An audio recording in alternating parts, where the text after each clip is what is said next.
Well, I had a message prepared for today, but I had an epiphany this morning, and I don't know whether we're going to get to my message today or not. I have to share the epiphany. It's going to sound very political in the beginning, and I can't deny that because of the subject matter. And I'm going to voice my personal political, if you want to call it political. I really don't like that term, but I don't have another term. My political position on a particular issue. But the point is not to actually talk about politics. It's to use the issue that I'm going to start with for us to get to a spiritual point, okay? And that's the epiphany, you know. So I don't even know what I was thinking about, what brought this into. Oh, I do too.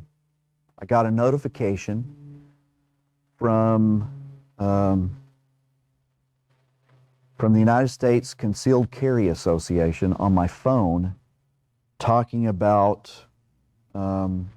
reciprocity laws. And for those who do not understand what reciprocity laws are, let me briefly explain.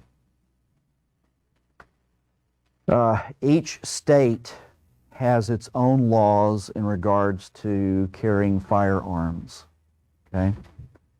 And a reciprocity law between one state and another state it basically says that if, for instance, if I have a license to carry a firearm in the state of Texas, then when I cross the state line into another state, will that state honor my license from Texas, okay? Some states will not. Yes, if you travel into that state, even if you're licensed with the state of Texas, if you travel into that state, you are subject to arrest if they find you in possession of a firearm. Okay?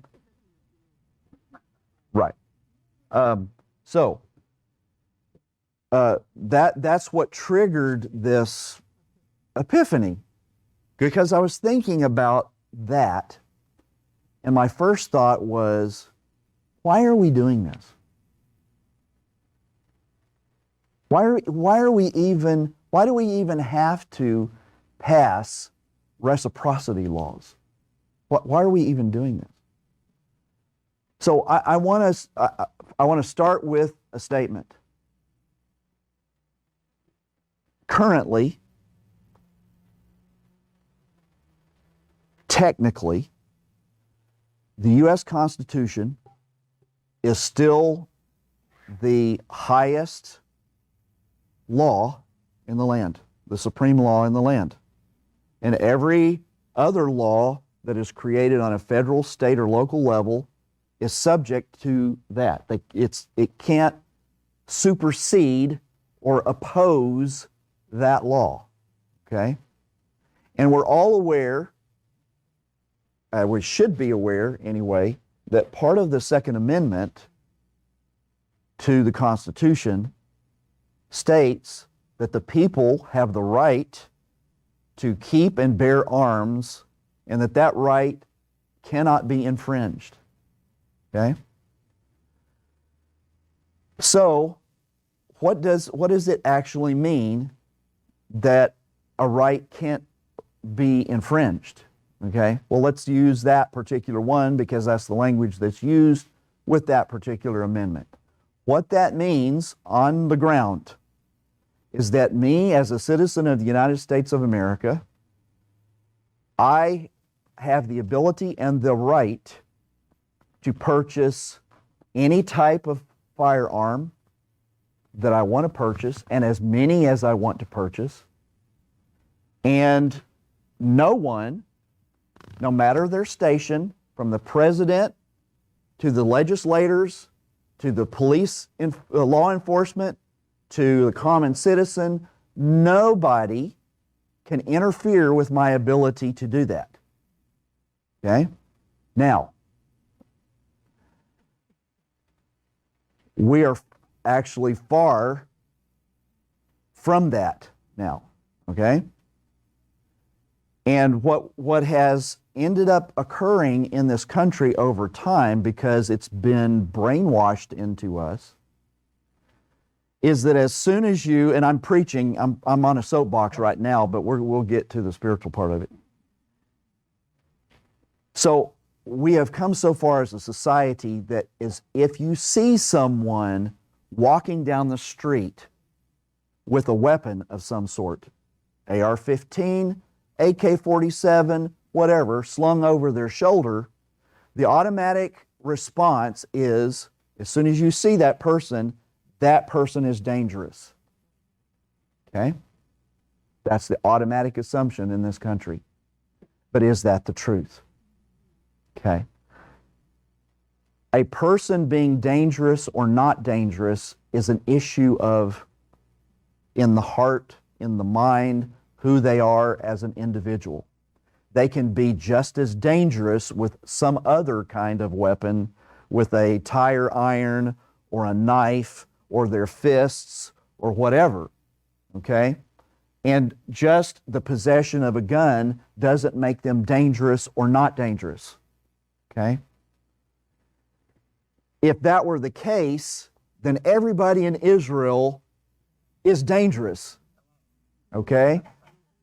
Because almost everyone you'll see walking around with some kind of firearm. And it is not uncommon to see men walking around with a rifle slung over their shoulder, okay? And women too, okay? So,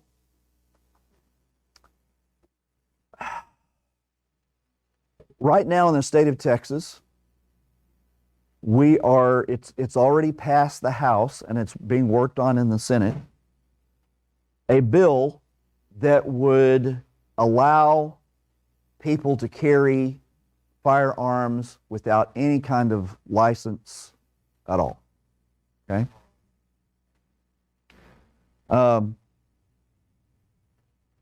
And so there are states all over the country right now, many states, that are currently working on firearm legislation of one kind or another.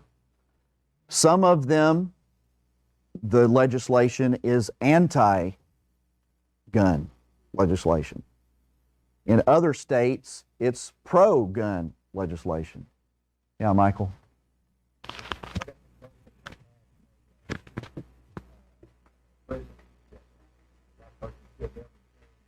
No, that it doesn't change that.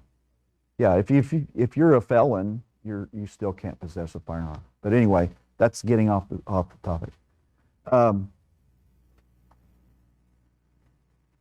So we've got various states right now working on firearm legislation, whether pro or con, because it's been made a big issue right now. Well,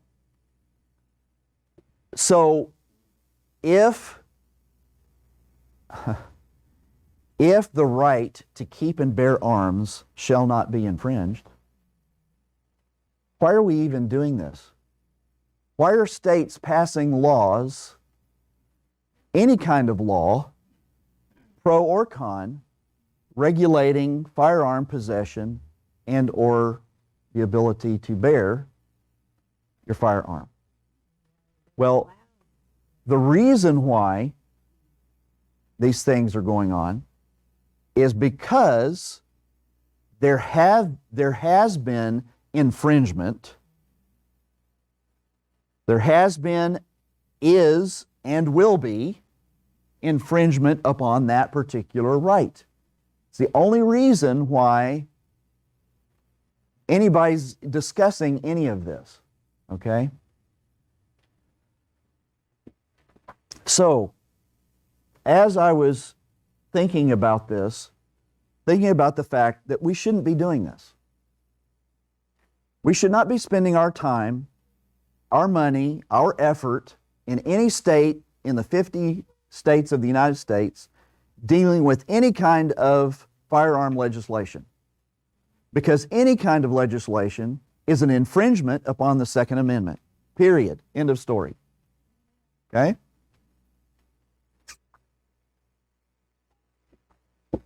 The Epiphany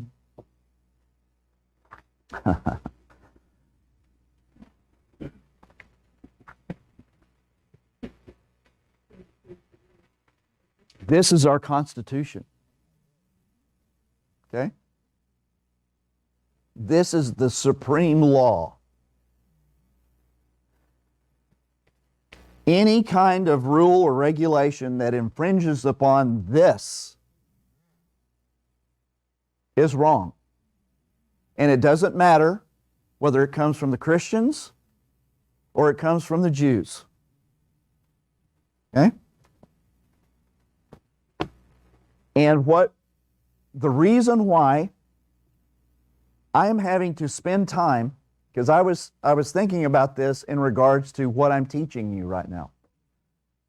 Proper interpretation of the Scripture so that you interpret it correctly and apply it correctly to your life. Why am I having to do this? I'm having to do it because people in the past have infringed upon this. You know, the Rabbinic Judaism, their whole structure is based really upon one particular block in the foundation. And if you remove that block, the whole thing comes tumbling down. Now, I'm not talking about scriptural, godly Judaism that would flow naturally from what is written in the Word. I'm talking about what has been developed as Rabbinic Judaism that we know today. And that one block is Oral Torah. It is the idea that as Moshe was up on Har Sinai, receiving the words from Hashem, that even though this Torah tells us that everything that Hashem said to Moshe, he wrote down, Rabbinic Judaism says, no, that's actually not the case. He didn't write it all down. God actually spoke things to him that he came down the mountain with and transmitted to everybody else just orally. Okay?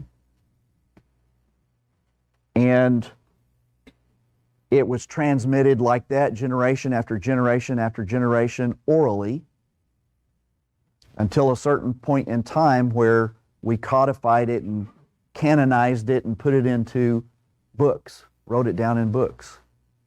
The Talmud, Mishnah, Gemara, Midrashim, etc., etc., etc. Okay? If you remove that one piece out of there, they have no leg to stand on. The reason why it's so important to them is because in their belief and in their teaching, it gives them the authority to come up with rules and regulations that are equal to or supersede what is in here. It is absolutely no different than what is going on in our country with the legislators and their treatment of the Constitution. Okay? We don't get to do this, people. I understand that everybody has to wrestle with the text. I know, we all know, it's told to us in the Brit Hadashah. It was to the Jewish people, to the people of Israel, that God gave the Torah. It was to them that He entrusted that they were to safeguard and keep, that they were to wrestle with the text and tell us how we're to do the things that we're supposed to do, etc., etc., etc. We all know this. We all understand this.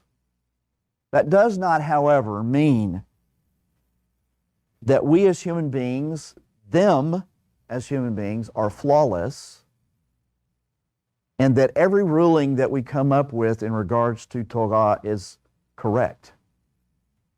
Okay?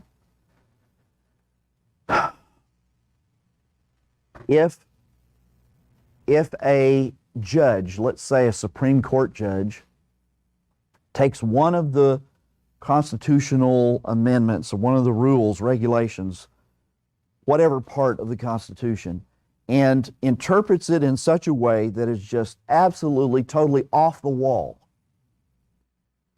and says, we have to do this over here. Which do we follow? Do we follow what the judge has ruled and said, this is the way that you're going to do it? Or do we follow the clear meaning of what is actually said? Remember, I've been teaching you, you have to understand and get the pashat, the literal meaning of what is being said. You have to get that right first before you can take off and start doing anything else with the word. And if however you manipulate doesn't correspond and agree with the pashat meaning, then you're wrong and you're off. Okay? So what is happening in our country in regards to our governing document is basically, and I don't know if anybody else has even thought of this before or not.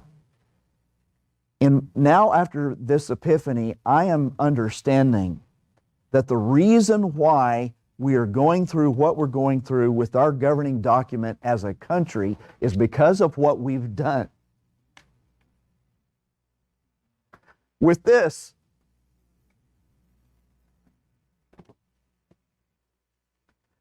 we have taken this and we've said, I can interpret it any way I want. I can make it say whatever I want it to say to support what I believe.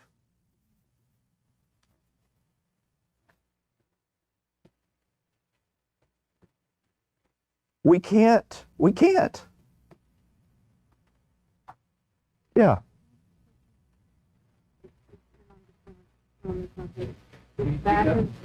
Back in the day, this oral interpretation and change, and therefore all these things happen. Would this be the bait that the enemy used to not only give them authority, power, but ultimately to deny that Yeshua was? Absolutely. Absolutely. Yeah. And, well, I don't know whether I can repeat that. Well, yes. This type of interpretation, whether they realized it or not at the time, the enemy was using it. Right. Yes. The enemy has used this in order to give the sages, those who didn't believe, give them the authority to rule on behalf of all the people of Israel that Yeshua is not the Messiah. Okay? Yes, he did. But we have to understand that in the first century, yes, there were those few within the religious leadership circles that did not like Yeshua, that didn't believe that he was the Messiah, that were constantly trying to get rid of him because he was a threat to their positions, and et cetera, et cetera. But that was not the majority. That was a minority of people. In the first century, there was at least 100,000 in Jerusalem alone that believed in Yeshua as the Messiah. Okay? So it was considered at that time just as much a sect of Judaism as the Essenes or the Pharisees or the Sadducees or whomever. Okay? It was over time that the whole anti-Yeshua issue began to develop within the sages. Okay? And the primary, what we have today, and I keep telling you guys this, what we have today is primarily the product of Maimonides. Maimonides was rabidly anti-messianic. Okay? And many of the prayers and so on that are in the Siddur today that were either written by him or modified by him have anti-messianic elements in them. Okay? Specifically countering messianic believers and Christians. But you have to understand where that came from. Why he was that way. He was one of the rabbis during the period of time when the Catholic Church was on a roll persecuting the Jewish people, rounding up rabbinic leaders and throwing them in prison, and only letting them out long enough to come to debates where they were made fun of and where Christianity, quote unquote Christianity, could be shown as being superior to Judaism. Okay? And so there was great hatred in the hearts of the Jewish people at that period of time against Christians. Okay? What's that? Yeah. And so what has developed within Judaism is a very anti-Yeshua bias. Okay? And it's not on the merit of whether or not he was a Jewish person. It's not on the merit of his teachings. There have been many, many Jewish scholars through the years that have chosen to go beyond what they were told and beyond their fear of what's written in the New Testament, and have actually looked into it and studied it and have come away either believers themselves in Yeshua, or at least acknowledging that this guy, Yeshua, was Jewish, he was a Torah-observant Jew, and everything that he taught in the Brit Chadashah was right in line with what the sages taught. Okay? Now,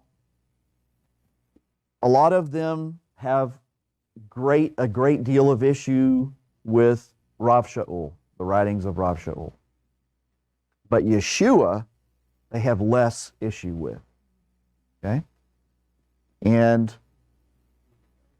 so the anti-Yeshua bias is slowly kind of being eroded, which is an awesome thing, and I believe it specifically has to do with where we are in time, in history, okay?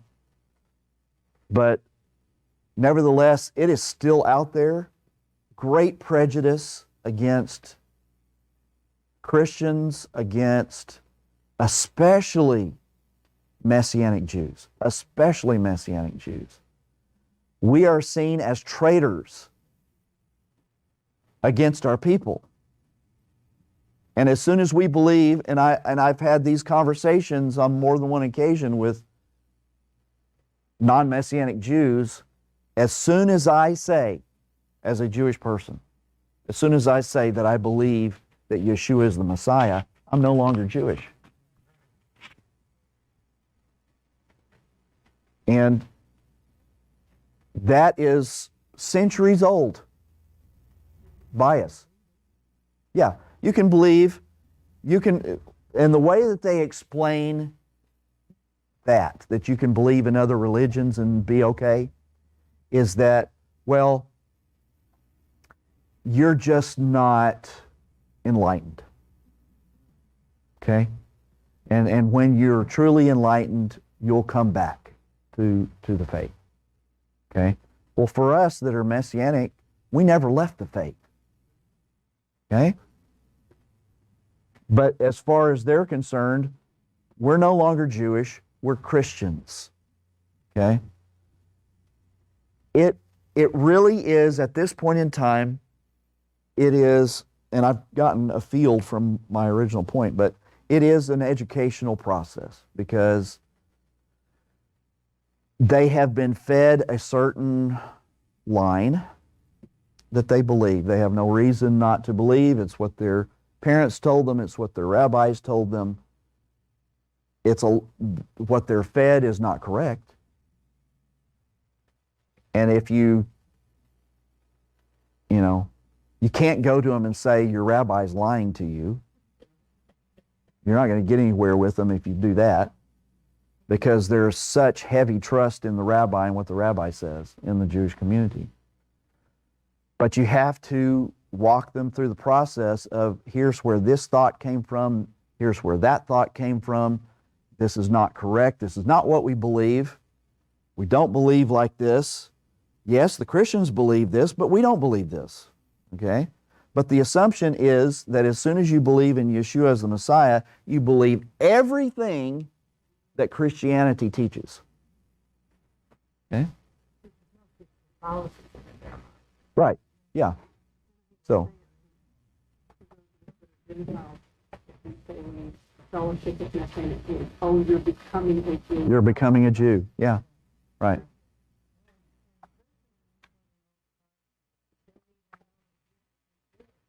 Right. But the point is, we are doing things today as a body that we shouldn't have to do, that we shouldn't be doing at all.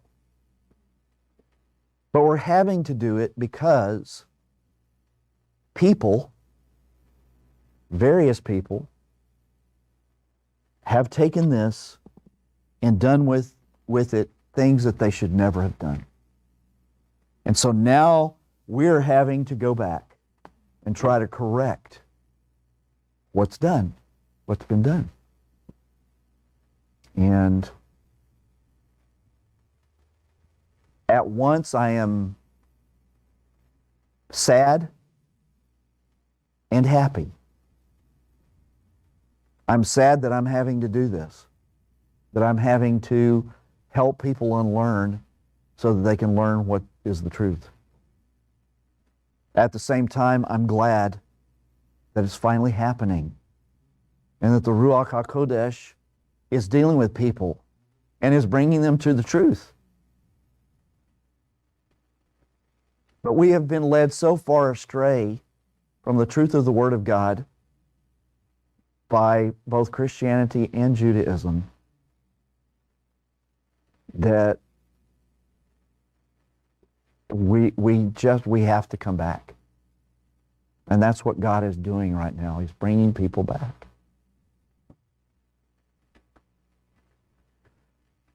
That's what we're about here in this congregation. Bringing us back to the Lord, bringing us back to the Word. And that's what the prophetic word says would happen in the end times, is that people would return to the Lord and to the Word. So it just, I had never connected the two to one another until this morning. And so I wanted to share that with you guys. So I'll save my message for next week. Is there anything else that you want to say? Use your microphone since you got one. What? Is it going out? Or? Oh, is it? Okay. Just, and you've already kind of said this, but just kind of to belabor it in a way that makes a lot of sense, that if this nation, the whole point of our Constitution was we are acknowledging rights that are inalienable to humankind given to them by their Creator, and that no human can take them away because God gave them. And that is based on this. So it would make sense that if we degrade this, then we say the Constitution is the higher law. But really, if you look back, the idea was that this was the higher law above even that.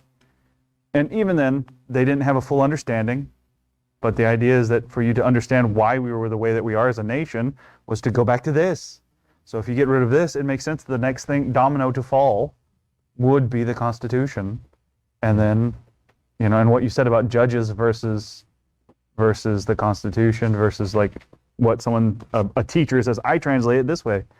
We have for years basically, well, what does the Supreme Court and the judges say? Which, it's an imperfect system. What are you going to do? But we've been going with the judges and quote unquote precedent for a very long time. And we have, and that's wrong. Yeah.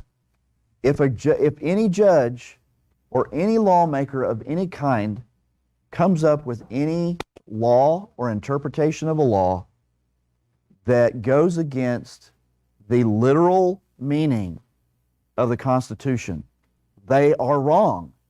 And the law is illegal. It's been going on for decades. Can I say one thing? The whole thing about the translating too, one of the things that we learned, it cannot mean now what it did not mean then. And that's what we do when we translate Scripture. It would be a really good way to look at the Constitution. So, Hank. Number one, we're told that the whole Declaration of Independence was done because of taxation without representation. That's not 25 wholly true, but and that was number 17. right. What was above that? Unelected and unaccountable judges. Number 8 and 9, if I'm not mistaken. Now I'm going to throw a corkscrew in your argument. Okay. If the Bill of Rights is the rights to every citizen, tell me where the exemption that shall not be infringed of owning a gun by a former felon. yeah. The point ultimately is, if you cannot pay your debt to society, you are a slave. Freedom costs. Right. But on that same vein, the freedom was premised on one thing, and that is a creator. Atheist groups, as far as I'm concerned, have no standing in any court of law, because the very first thing it says is we are endowed by our Creator with certain inalienable rights, a belief in a Creator. If there is an atheistic group that's trying to challenge that, they have no standing and should be thrown out of court summarily.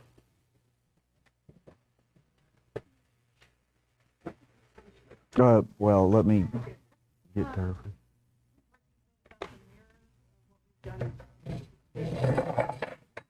Constitution. It's the United States oral law. It's their, okay, but we're the bosses up here. We're those in authority. And, yeah, that is kind of what it says, but over time, we have discovered, they're not calling it a revelation from God. It's more like a personal, let's put a rainbow on the White House kind of thing, because we be the bosses. And we're just gonna interpret the way we want, and because we are the authority, we need to do what we say. And it just reminds me so much of what you were talking about in scriptures. That's exactly what happened with the rabbis and the sages over time. They're like, well, we know it says this, but we have a better revelation, we have a greater understanding, so we're going to kind of top that. And the United States, and there's only one that plants that kind of seed. And it's a pattern repeated since the garden. It's Hakatan planting that seed. Yeah, did God actually say? We have, they call what they have a type of a study about reality and right and wrong and all that stuff. And also, another correlation is you said that with Yeshua, it was not a minority. It was not a minority. It was not a majority. It was a minority that pushed that, and then we have what we have today. Once again, you have the powerful minority who gets to tell the not so powerful, majority, get my him mixed up. But it's the same thing. We're dealing with the same thing. And if you look at the temple, with the whole thing, you can worship God, but we're going to make this into a business, and we're going to tax you through all of it. And how did we respond to that? Yeah. How did you respond to that? We have it now too, where government in your congregation tell you how you can preach your message. We should also get kickback and so on and so forth. There's a lot of ridiculous patterns. All right, I got to do these in order of the people that raised their hands. Jose had wanted to say something. Okay, this has been going on for a long time, and first of all, it's because a lot of people have gotten away from teaching what the Bible instructs us to teach our children, so that they don't forget and that they understand that God's law, God's commandments are over man's law. Second of all, they've taken these things where religion is now allowed in schools and in certain institutions. Where were we? Instead of protesting like they did back in the 60s, we become very complacent and not opening our mouths against something that are the injustices that are being done and the violations of law. Where were we when the Supreme Court passes the laws about man's law supersedes God's law, where they say a man and a man can marry, a woman and a woman can marry, where they say abortion is legal. Where were we? We don't stand up, and because we don't stand up, that's why now we got presidents and others who, through executive orders, are violating the Constitution because we don't stand up and we don't speak up, and because we don't say that God's law is supposed to be over man's law. And this is why we are where we are today, because we've become complacent. Many of us, yes, there are those who protest, but as a whole and as a society, we become very complacent and we just go along to get along. We got people in politics who claim to be religious, but yet, Biden, he puts his hand on the scriptures and look at all the stuff that he's violating, he's violating a lot of commandments in the Bible, but yet he claims to be a Christian or Catholic or whatever he wants to call himself. Yeah. The Catholic priest denounced him because of the abortion. Yeah. The situation is like the boiling the frog thing.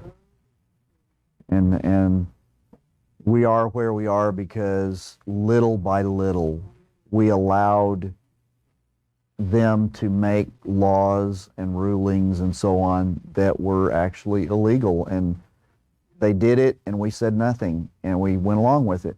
And so we're so far down the road now, I don't know how we would be able to correct, but okay. I was just thinking a couple of verses that were coming to me when you were talking, but it's going back away from the others, more on the two camps, the traitor to the Jews, the traitor to the Christians.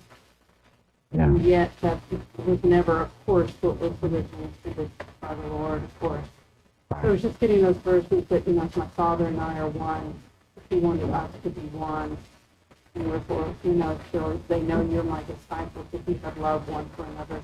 Right. And that truly that's really where we want to be, come back to His Word and to love one another, whether we're Messianic or Christian, whatever, but we're true believers in Yeshua.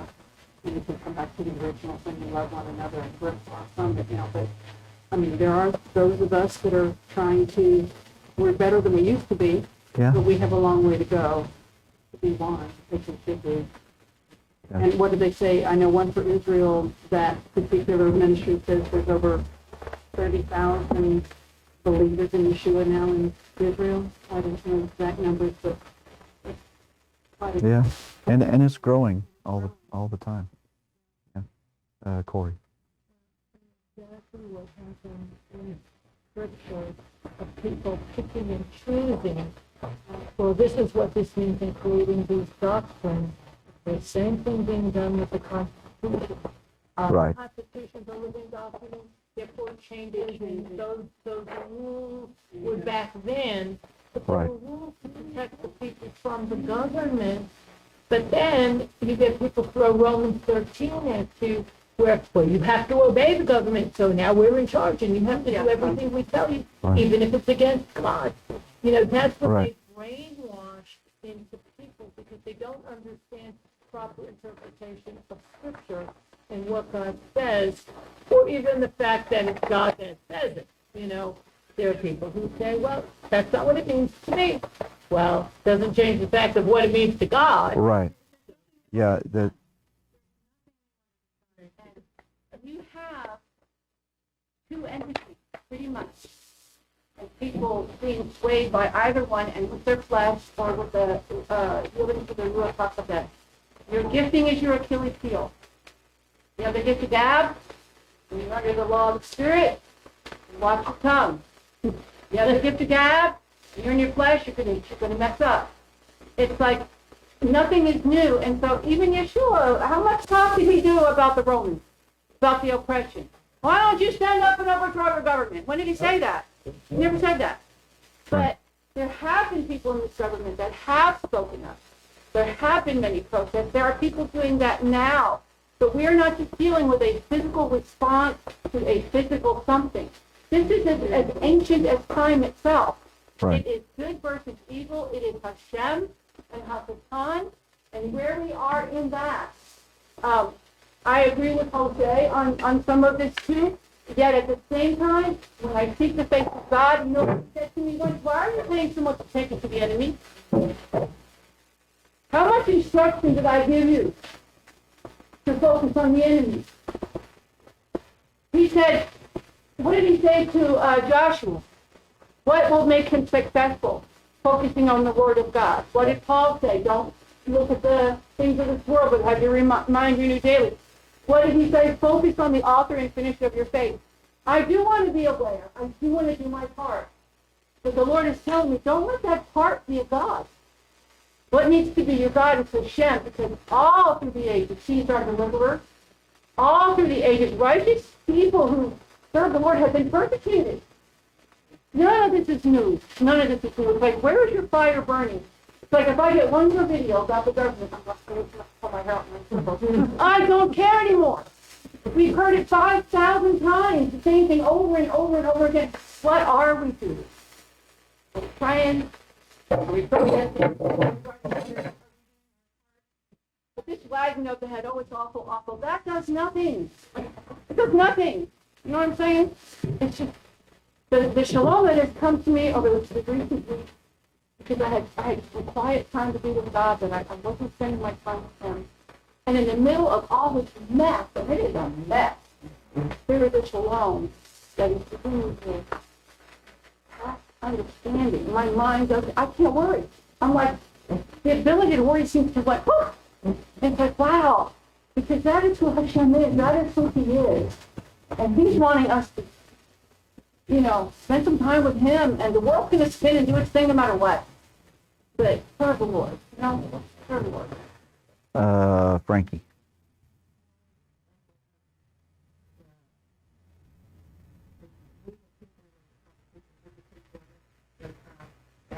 And it's for the people. And what we have is people that have set themselves up above, and then they're the people. Yeah, that's yeah. Yeah, you're referring to our president's declaration of late that we the people means them, the government. Yeah. But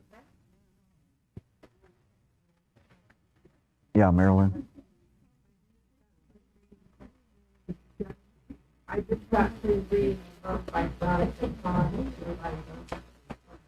in Paradigm 2, and he said in there that the COVID thing that has gone around is the result of all the abortions. Okay. All right. Well,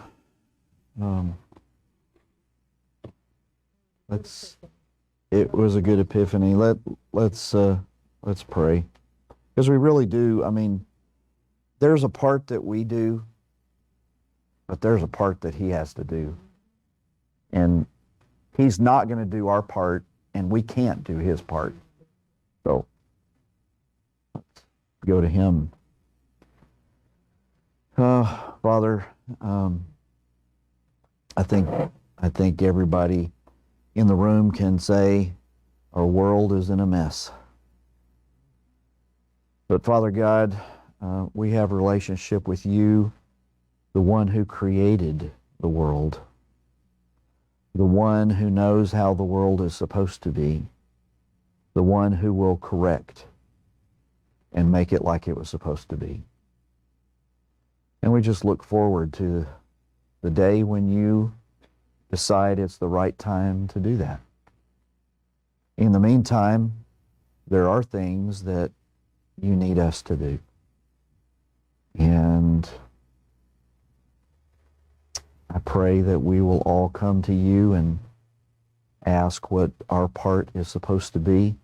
Some of it's written in the Word, so we can't say, well, I don't know what to do. Some of it's written in the Word, some of it's personal, and You have to tell us what You need us to do personally. But Father, I pray that we would not be those that just, in our apathy and lethargy, just sit back and do nothing. But that we will actually be about our Father's business, advancing the kingdom of heaven on earth. And Father, all the stuff that we're so frustrated about, that we're angry with and sad about and just can't believe is happening, Lord God, we don't have specific control over that.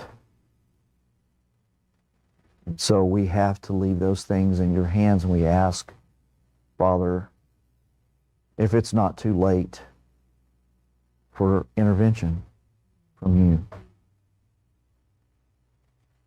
And Father, just like with the sick person, we may be looking at a person who is about to take their last breath, and we know that they're about to take their last breath, but we'll continue to pray for life and for health and for healing.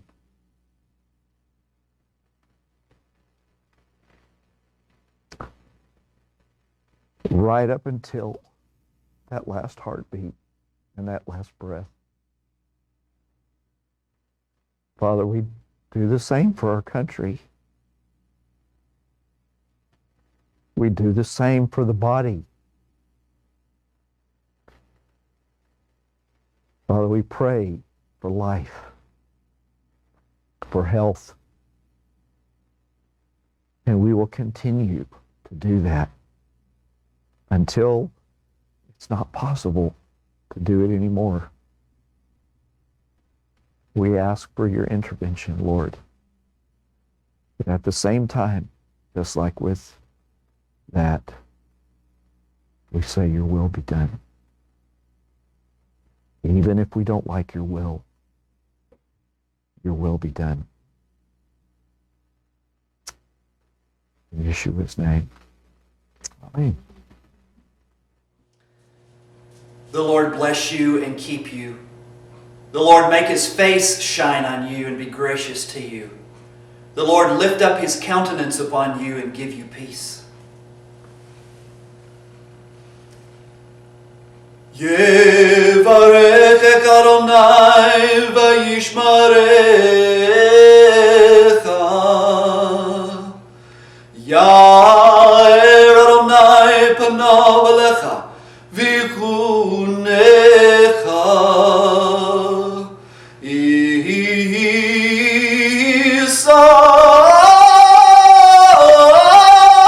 Adonai panav alecha vayasem lecha shalom.